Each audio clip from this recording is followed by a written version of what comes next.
Friends, I'm about to share a very critical message with you. It is not about Corona, but what Corona does if we survive. Most of us will. A few of us will not survive. How do we live when we survive? How do we live when we survive? That is the message today for you. It's about, okay, you got that. It's about 7 or 8 minutes message. Hopefully you find it meaningful and purposeful. Let me share with two personal examples. One is my mother. My mother was in hospital. She knew a week in advance that she's going to go. She had the luxury of time to pick up the phone and invite everyone that was in the town or call those who are not in town like me. She asked for forgiveness for her shortcomings, and she asked others to forgive her. You know, that was one of the most beautiful lessons I have learned in my life. What did she achieve by that? She achieved complete freedom, mukti, nirvana, moksha, nijat, salvation. She had that luxury to do that. Some of us don't have that luxury. When she called me, I said, "Mom, I'm coming to you, see you." Of course, I was 4 hours late when she passed away. I sat by her and started smiling instead of crying. I think my family was thinking if I had gone nuts. I was smiling because I learned a lesson from her. To clean the slate, leave nothing behind, tie all the loose ends of life. That came in handy. My second example is about my wife, Najma, late wife, Najma. She was with cancer for 9 months in the hospital. The doctors, medical doctors, had given up on her. So I said, as a husband who cared about her, we had our difficult times. We had tensions. We hated each other at one times. We enjoyed the life together. We loved each other. We hated.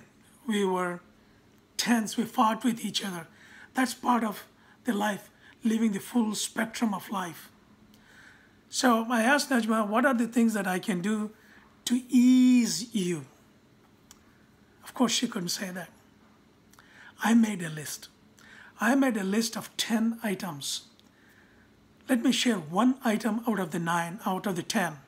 The other 9 I'll share with you when there is a gathering of family, friends, and they are very important items.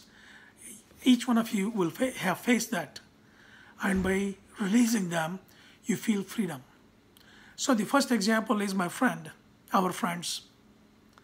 Najma, as a realtor, showed this couple homes all over the town in Dallas, Texas. $2 million+ homes, very expensive homes. She taught him what to look for in a home. She talked to him about how to build, or a home is built, a well-built home is done. After learning all this, 4 months later, with her enough time away from family, of course, spending time and gas, this guy went to another realtor who was willing to share his commission with him, half of the commission, and cheated us. Najma was mad. She was angry. Her blood was boiling. And she said things to him that she should have. I'm glad she did. She got it out of her system, but it never left her. Every time we went to a party, as we walked in the house, all of a sudden she said, "I have a headache, let's go back home." And we did.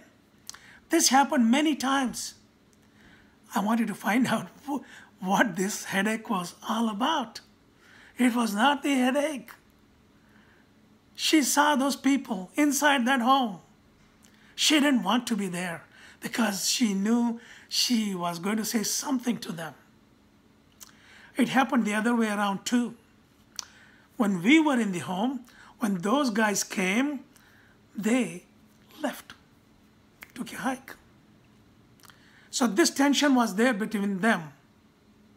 I had realized that.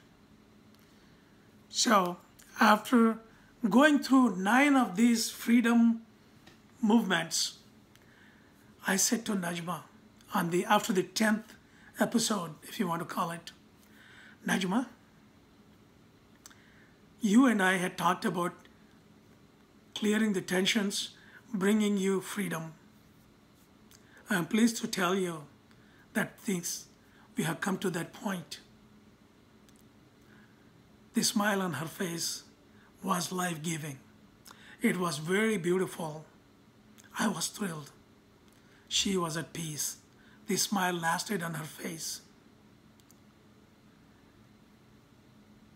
Then, friends, all I have to say is, it's a message. Forgiving others brings freedom to us. Seeking forgiveness removes all the tensions.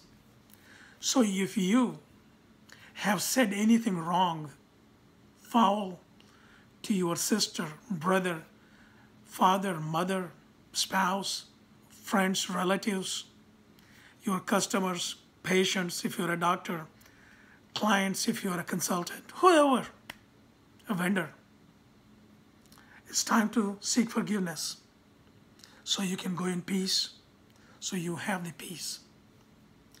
And the same with others. Those who have hurt, insulted you, hurt you, ridiculed you, said bad things to you, made you feel little, forgive them. Not for them, but for you. If you forgive them, you find the freedom. You can live a happier life after that. Friends, don't lose the time. You don't have the luxury. You are the survivor because you're watching this. Those who are not the survivors. We may not have the luxury of time. So, tonight, today, pick up the phone, call your friends, seek forgiveness and forgive them. That's the right thing to do. Let's pray. May God, God of all humanity, protect us. Protect us from this disease. May God also help us removing one more disease, evil in all of us. That disease is the disease of anti-Semitism, Islamophobia, Hinduphobia, misogyny, homophobia, xenophobia, or any other phobia. Those phobias crush you, my friends, takes away your happiness. Each time you clean these from your heart, mind, and soul, and find freedom, find mukti, moksha, and find the ultimate in living, nirvana. You may call it Jannat, paradise, heaven, whatever you want to call it. That's what you get. Share this message with your friends. May God protect all of us from all diseases and this disease, corona. God bless us all. Please share this message. Thank you very much.